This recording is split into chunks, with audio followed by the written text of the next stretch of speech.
Friends நம்மளோட fancy cotton இன் உத்ரா சில்கோட டிசைன்ல 499ல சாரீஸ் வந்திருக்குன்னு சொன்னோம் இல்லையா, அதனோட வீடியோ தாங்க இது. ஸோ ஃபர்ஸ்ட் கலர் பாருங்க, அழகான ப்ளூ, காப்பர் சல்ஃபேட் ப்ளூக்கு நல்ல ஒரு பீட்ரூட் மரூன் கான்ட்ராஸ்ட், பட்டு சாரியில் வர மாதிரி அழகு டாசல்ஸுங்க.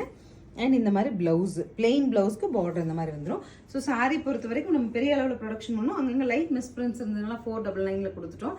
ஸோ அதனோட கேட்டலாக்ல தான் இன்னைக்கு திருப்பி லான்ச் வந்திருக்குங்க. ஸோ கலர்ஸ் அப்டேட் பண்ணுறேன், பார்த்துட்டு பிடிச்ச கலர் புக் பண்ணிக்கோ.